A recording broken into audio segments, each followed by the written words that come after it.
Shalom jemaat sekalian yang dikasihi oleh Tuhan. Saya melihat hari ini Pak Cahyono ketika memimpin liturgis hari ini terlihat banyak senyumnya. Wajahnya berseri-seri ya, selain ada kemuliaan Tuhan. Tapi karena hatinya berbunga-bunga menjadi seorang opa. Ya.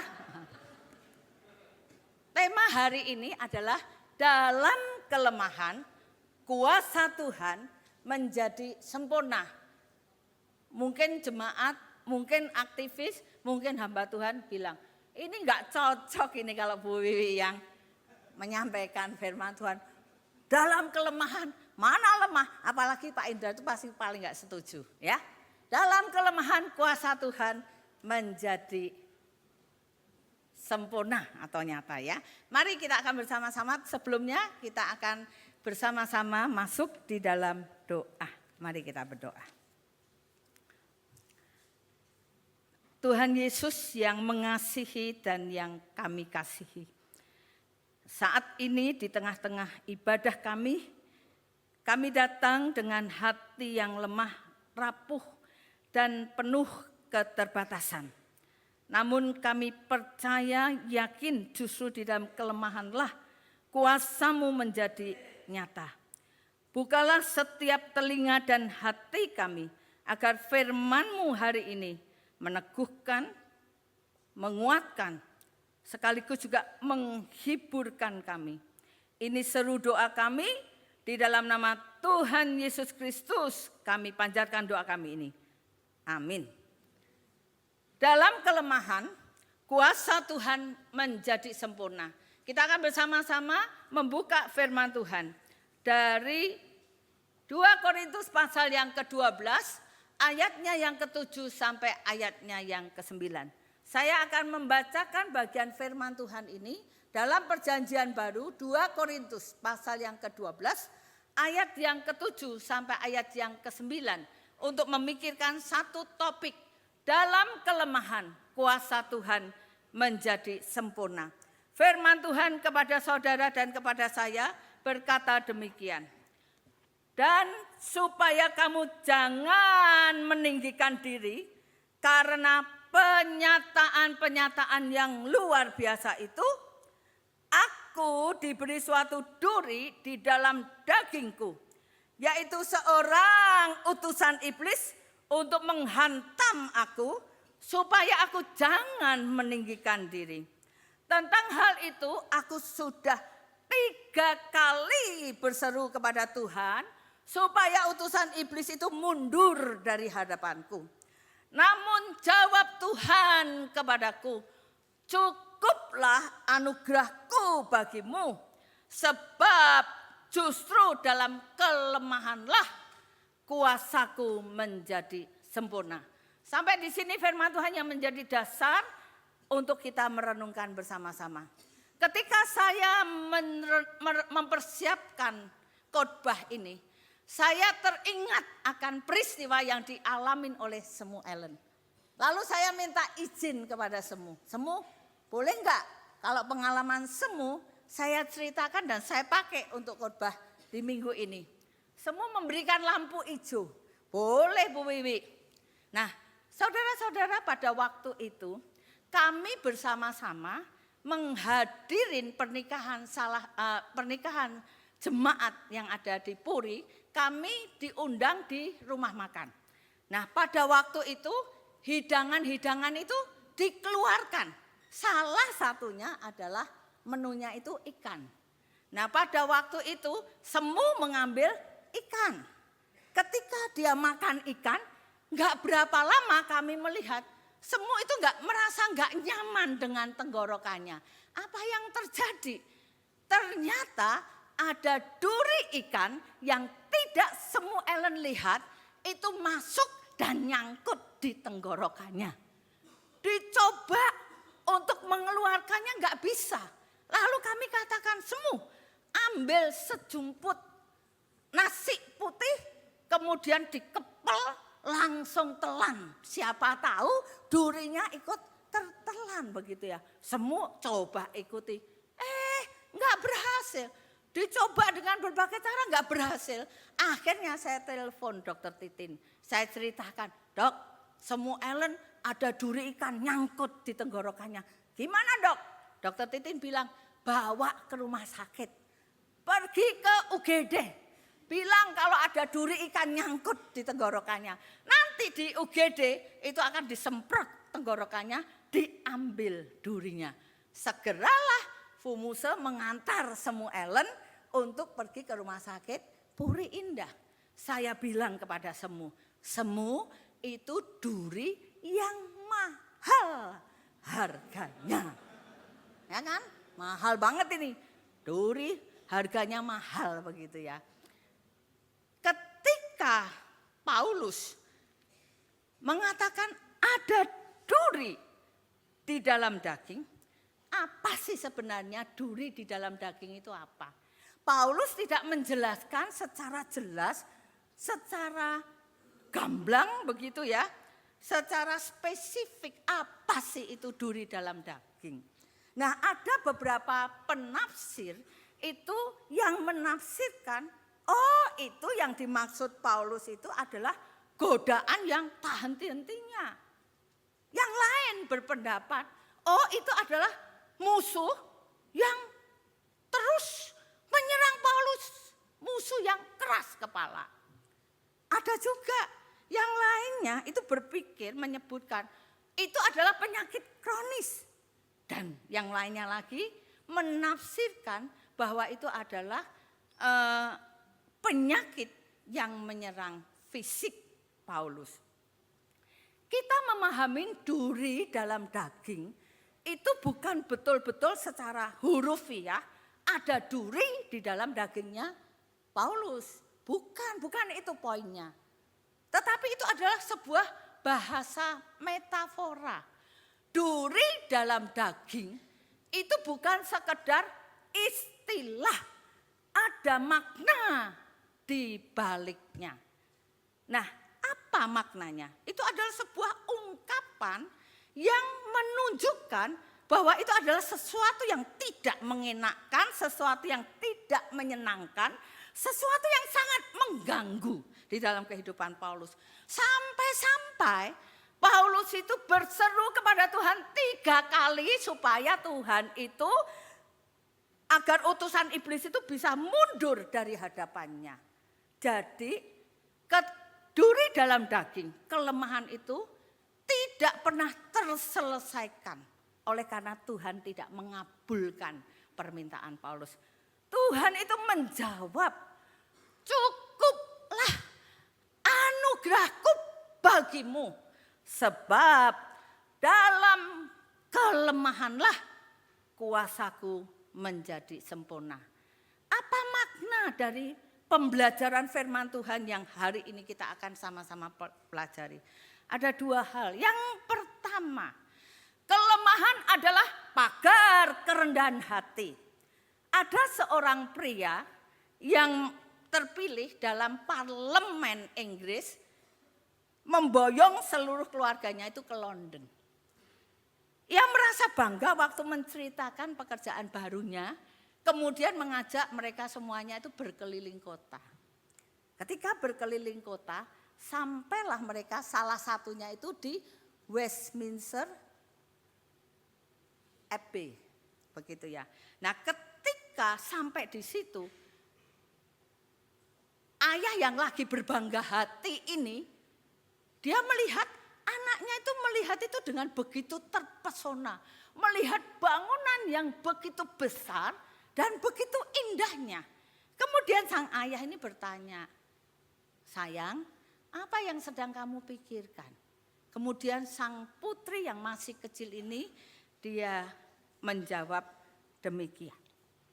Ayah, sebelumnya aku berpikir ayah itu adalah orang yang begitu besar. Betapa besarnya ayah itu di dalam rumah kita. Tetapi ternyata sekarang aku ini melihat betapa kecilnya ayah itu di tempat ini. Tanpa disadari, anak ini mengatakan sesuatu yang perlu didengar oleh sang ayah. Kesombongan itu dengan mudah menyusup dalam kehidupan manusia. Satu hal yang perlu dilakukan dan yang terbaik yang perlu dilakukan oleh manusia adalah memangkas habis akan hal itu. Memang mudah buat kita memegahkan diri ketika kita berada di dalam lingkungan yang begitu kecil. Ada seorang yang mengatakan demikian. Tatkala kita masuk dalam situasi yang lebih besar, kita akan sadar bahwa ikan besar di kolam yang kecil itu dengan cepat menjadi ikan kecil di tengah samudra yang besar.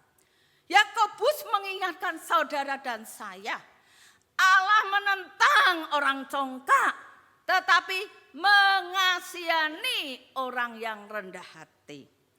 Saudara sekalian yang dikasihi oleh Tuhan, saya membaca ada seorang yang berkata demikian juga. Mereka yang mengenal Allah akan bersikap rendah hati.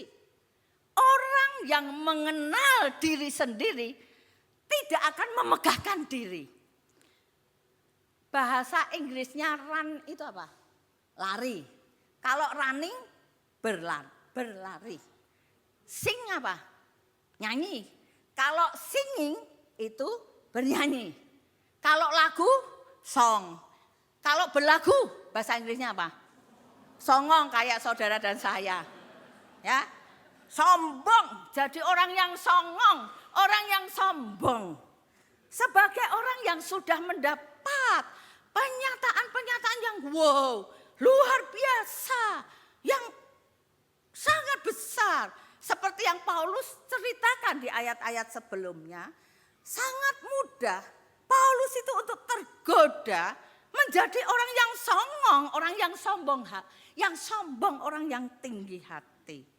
Itu sebabnya Paulus diberi sebuah duri dalam dagingnya. Yaitu ada utusan iblis yang menghantam hidupnya supaya apa?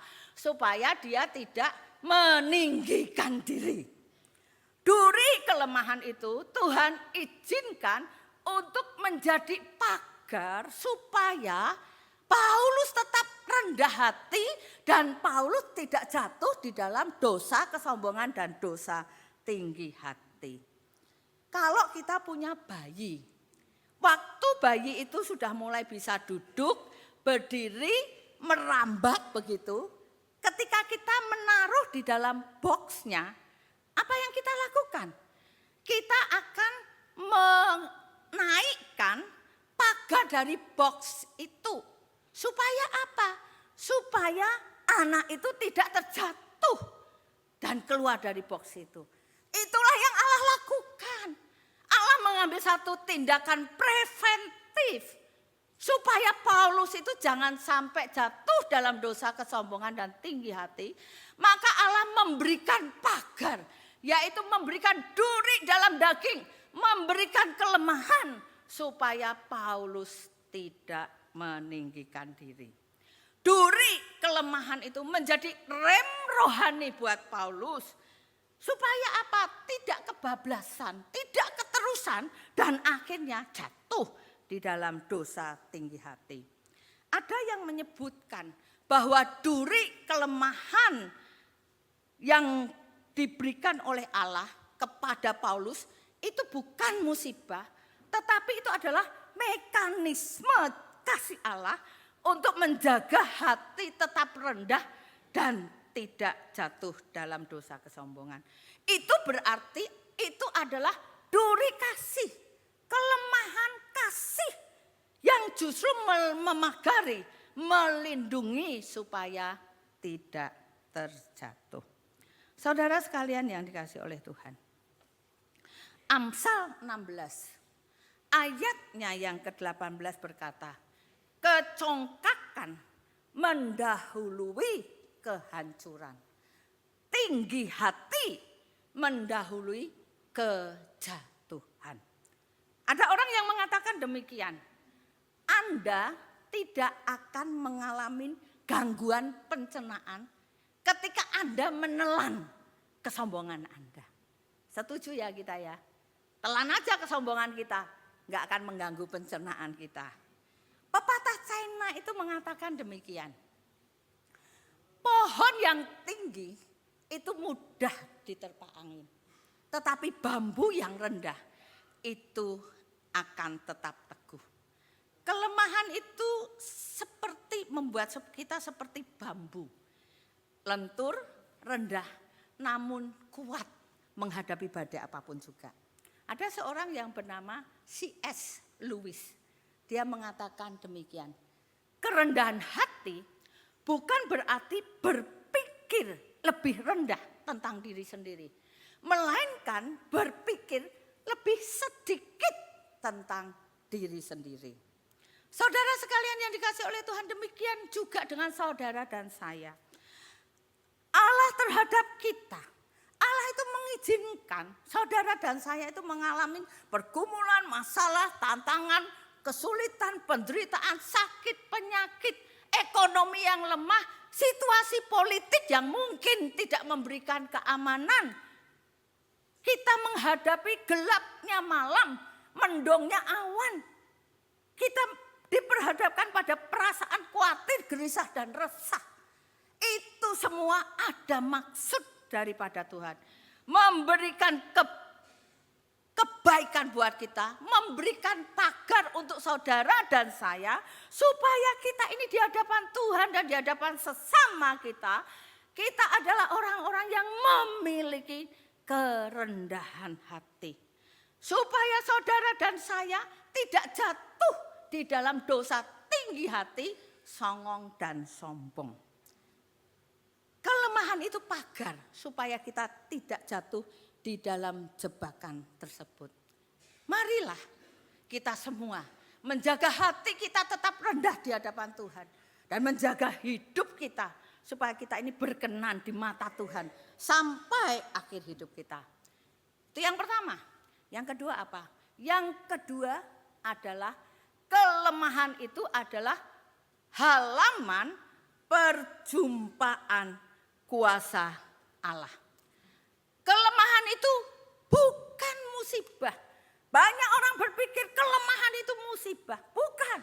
Kelemahan sekali lagi itu bukan musibah.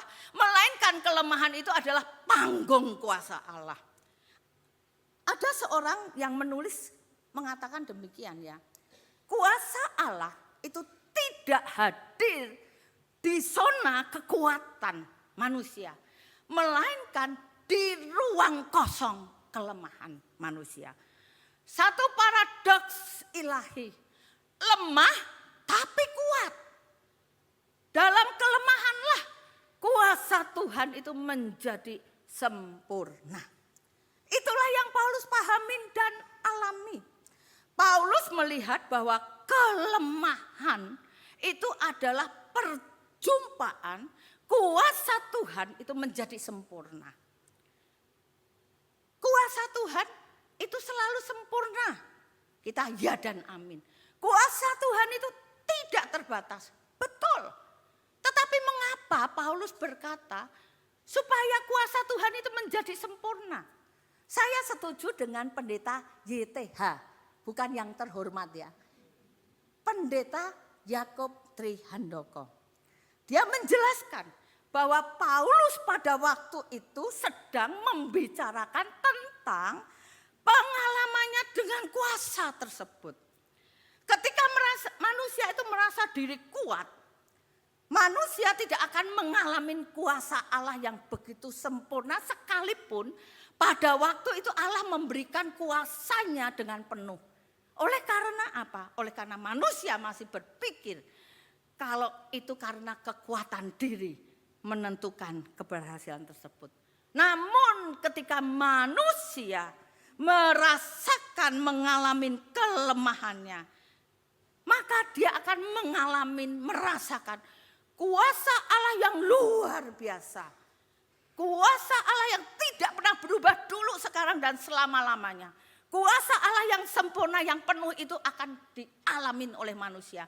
Ketika saudara dan saya sungguh-sungguh menyadari kerendahan, keterbatasan dan kelemahan setiap kita. Kelemahan membuka ruang Allah turun tangan. Kelemahan menjadi halaman perjumpaan kuasa Allah yang sempurna di dalam kehidupan kita. Kelemahan itu, kalau pepatah China itu mengatakan demikian. Di tengah kegelapan, lilin kecil memberi terang. Kelemahan kita itu kayak lilin kecil, tetapi kuasa Allah itu menjadikannya untuk menerangin di sekitarnya. Sebagai keluarga hamba Tuhan yang melayani, dalam pelayanan kami, dalam kehidupan kami itu juga melihat ada saat-saat, ada masa-masa di mana Tuhan itu memberikan kelemahan di dalam kehidupan kami.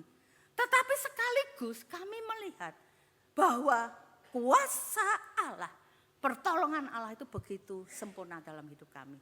Tahun 1996, Pak Yohanes menjalani operasi hernia. Sesudah Pak Yohanes menjalani operasi hernia, pulang ke rumah, gantian saya yang masuk ke rumah sakit karena saya harus menjalani dikuret karena saya tidak menyadarin kehamilan pada waktu itu dan kecapean karena mengurus Alvin, anak kami yang pertama yang waktu itu masih kecil dan harus merawat Pak Yo yang berada di rumah sakit. Tahun 1995. Tahun 1996 saya mengalami hamil di luar kandungan. Saya tidak tahu hamil di luar kandungan. Di mana janin yang seharusnya itu masuk ke dalam rahim. Rahim itu kan didesain sama Tuhan untuk membesar. Sehingga ketika janin ada di rahimnya ikut membesar. Tetapi janin itu tidak masuk ke dalam rahim. Masih ada di saluran indung telur. Indung telur itu tidak dibuat, didesain sama Tuhan, dirancang sama Tuhan untuk mengembang, untuk membesar. Akhirnya ketika janin itu mulai bertumbuh, dia menekan saluran indung telur itu sehingga akhirnya pecah. Ketika pecah, maka terjadi pendarahan di dalam. Darah itu memenuhi seluruh perut. Ketika perut sudah penuh, naik ke atas sehingga pada waktu itu saya merasakan ada nyeri yang begitu menyakitkan, menusuk-nusuk dada saya. Sehingga akhirnya ketika berada di rumah sakit baru ketahuan saya itu sedang mengalami hamil di luar kandungan. Sore itu juga saya dioperasi, satu indung telur diambil. Tapi Tuhan itu ngasih indung telur itu 2. Jadi masih ada cadangannya, masih ada 1. Pada waktu itu saya teringat sekali. Saya itu nyaris hampir meninggal dunia. Kalau dibilang nyaris hampir meninggal dunia berarti masih hidup. Tapi kalau dibilang nyaris hidup berarti sudah meninggal. Bapak Ibu sekalian yang dikasih oleh Tuhan. Tahun 1997 semester yang pertama saya mengalami sekali lagi keguguran. Baru di November 1997 papa saya terkasih dipanggil pulang oleh Tuhan. Dan waktu itu saya baru tahu saya hamil Benedict anak kami yang kedua. Mei 1992. Kita tahu itu adalah kerusuhan besar-besaran di Jakarta. Dan kemudian 98. Berarti kalian mendengarkan ya. Mei 1998 itu terjadi kerusuhan besar-besaran di kota Solo. Waktu itu kami masih pelayanan di kota Semarang. Mama dan keluarga saya, saudara-saudara saya itu ada di Solo. Rumah dan toko kami itu ada di Jalan Besar. Oleh karena itu mereka itu harus meninggalkan rumah dan toko untuk mengungsi di belakang. Mereka itu ditampung oleh tetangga untuk selama 2 minggu berada di rumah mereka. Pada waktu kerusuhan itu, rumah kami itu di dekat kami ini ada gang. Di sebelah sini juga ada perempatan yang ada gangnya. Pada waktu kerusuhan itu, di seberang, di pinggir kiri, di pinggir kanan, itu dijarah, itu dibakar dan lain sebagainya. Tempat tinggal kami satu jalanan itu antar gang tempat jalan itu selamat, tidak ada yang menjarah dan membakar. Karena apa? Karena ada 150 orang kampung yang kami keluarga kenal itu menjaga 24 jam di depan di situ. Pernah sebetulnya ada yang mau masuk, mau menjarah dan mau membakar, tetapi mereka menjadi pagarnya. Tidak bisa. Ini orang kami sendiri. Maka selamatlah tempat itu. Saudara, pada waktu itu saya mengalami kekhawatiran dan ketakutan, dan saya tengah hamil besar 7 bulan. Ya, bulan Mei. Awal bulan Juli baru Benedict lahir. Saudara sekalian yang dikasih oleh Tuhan. Itu tahun 1998 ya. Bulan Juli 2021.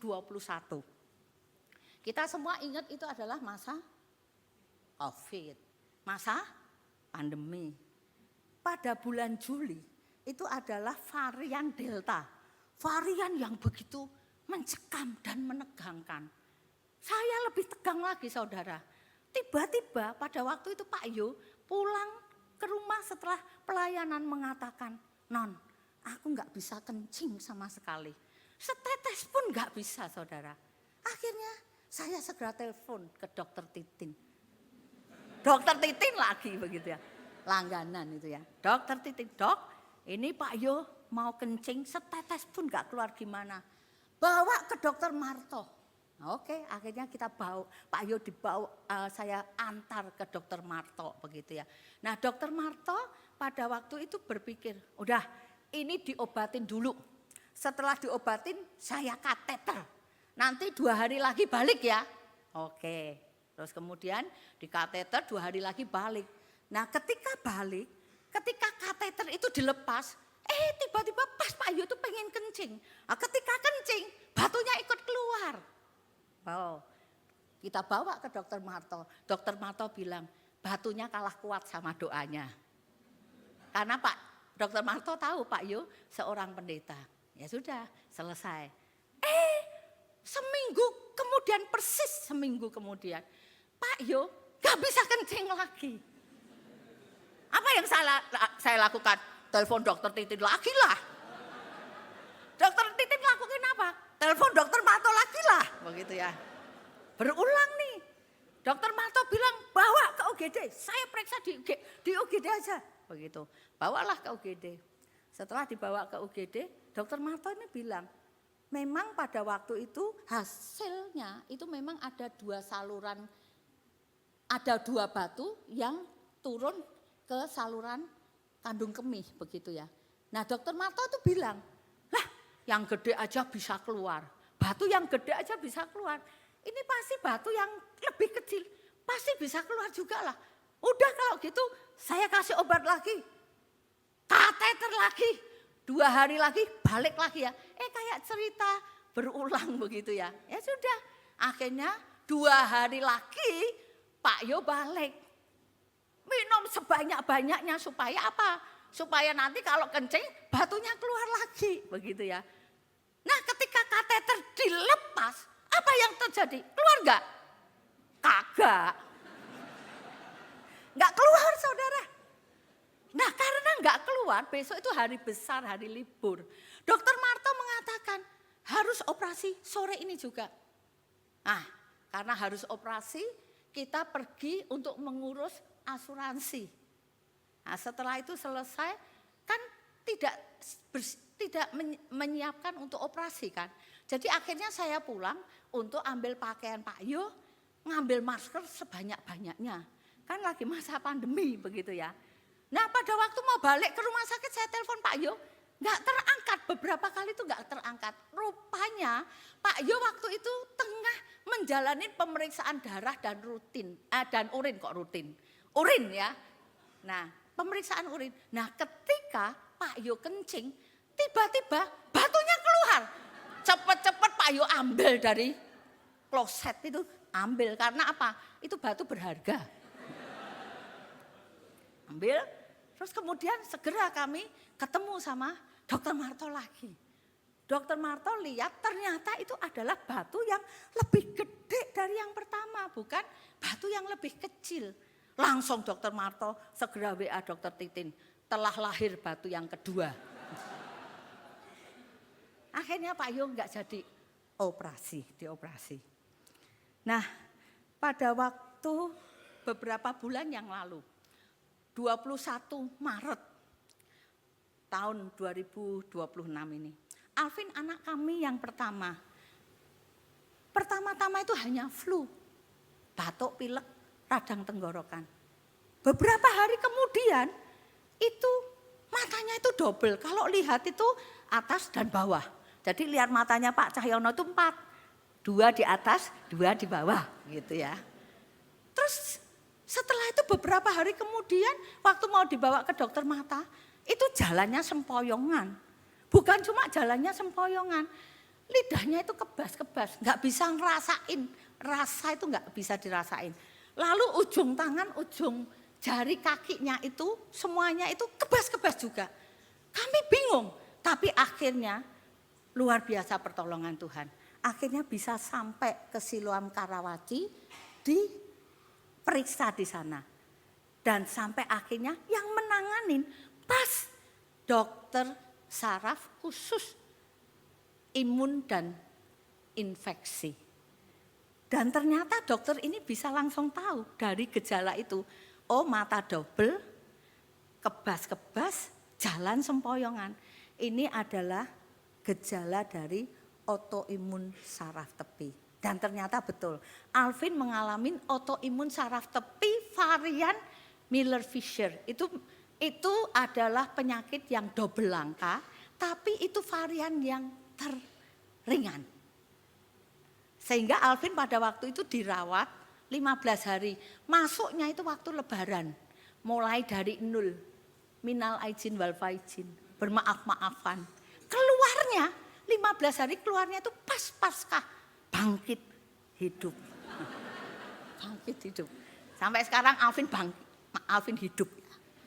Dokter mengatakan rentan untuk penyembuhan itu 3-6 bulan pemulihannya. Dan bersyukur Alvin Tuhan pulihkan. Kami menemukan duri-duri kasih, kelemahan yang Tuhan izinkan. Itu untuk memagari supaya kami ini menjadi hamba-hamba Tuhan yang rendah hati. Yang enggak songong, yang enggak sombong. Ya. Yang tahu keterbatasan diri. Dan sekaligus kami merasakan dan mengalami kuasa Tuhan, pertolongan Tuhan, penjagaan Tuhan. Allah itu menjaga kita sedemikian rupa. Seperti yang dinyanyikan oleh Sharon. Tuhan itu menjaga kita sedemikian rupa. Memberikan kuasanya itu menjadi sempurna. Kalau kita betul-betul memandang kepada Yesus. Mengundang dia terlibat di dalam seluruh detail kehidupan kita. Saudara sekalian yang dikasih oleh Tuhan. Itulah perjalanan dan pengalaman iman kami bersama dengan Tuhan. Jemaat sekalian, saudara-saudara sekalian yang dikasih oleh Tuhan. Lihatlah duri-duri kasih, kelemahan-kelemahan yang Allah izinkan melanda dan terjadi di dalam kehidupan kita. Dan sekaligus temukan, lihatlah bahwa itu bukan musibah, itu adalah tindakan preventif daripada Allah supaya saudara dan saya ini tidak sombong. Kita itu dipagarin supaya kita ini tetap rendah hati di hadapan Tuhan. Dan sekaligus lihatlah halaman tempat perjumpaan kuasa Allah yang sempurna itu nyata dialami oleh saudara dan saya dalam kehidupan kita. Kelemahan itu bukan kegagalan, melainkan strategi Allah. Duri menjadi pagar, menjaga kerendahan hati. kelemahan menjadi halaman perjumpaan kuasa Allah yang sempurna nyata dalam kehidupan kita. Di dalam kelemahan kita mengalami kuasa Allah yang sempurna. Segala sesuatu adalah anugerah. Everything is grace. Grace is everywhere. Amin. Mari kita akan bersama-sama, saya mengundang untuk kita bangkit berdiri. Kita menyanyikan sebuah lagu, kita katakan, Tuhan, aku lemah. Tuhan, aku lemah. Engkau yang berkuasa. Kita akan menyanyikan bersama dengan lagu ini. Katakan, Tuhan, aku mau lebih dekat kepadamu. Ku lemah, Yesus kuasa. Hindarkan dari dosa, dan ku berbahagia serta senang terus selamanya. Lebih diangkat suaranya. Yesus kuasa. Bersama-sama nyanyikan semuanya. Hindarkan dari dosa, Dan ku berbahagia. dan ku berbahagia Serta senang terus. serta senang terus selamanya. Yuk kita bersama-sama lebih dekat padamu. Lebih dekat padamu, itu permohonanku. Katakan setiap hari sertamu. Setiap hari sertamu. Oh Tuhan, tolong padaku. Oh Tuhan, tolong padaku. Kita masuk di dalam doa. Bapa yang penuh kuasa. Kuasamu tidak pernah berubah dulu sampai selama-lamanya. Kuasamu itu tidak terbatas. Kuasamu itu sungguh-sungguh ada dan nyata di dalam setiap kehidupan kami. Hari ini Engkau mengingatkan bahwa kelemahan yang Kau izinkan ada.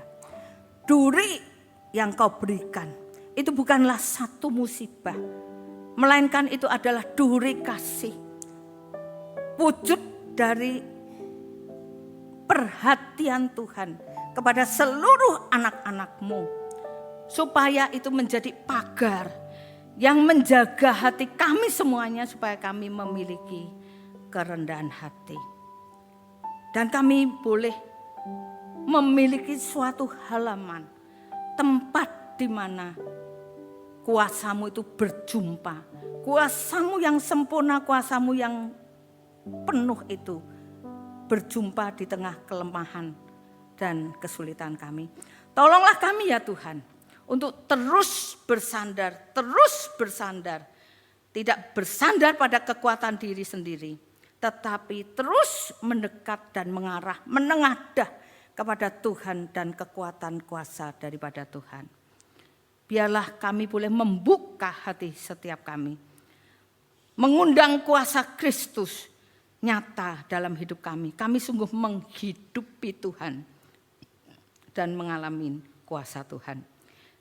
Biarlah kelemahan kami, duri dalam daging kami, menjadi satu kesaksian atas cinta kasih dan kuasa daripada Tuhan. Ini seluruh doa kami yang kami panjatkan di dalam satu nama, Tuhan Yesus Kristus. Di dalam namanya kami berdoa. Semuanya mengatakan amin.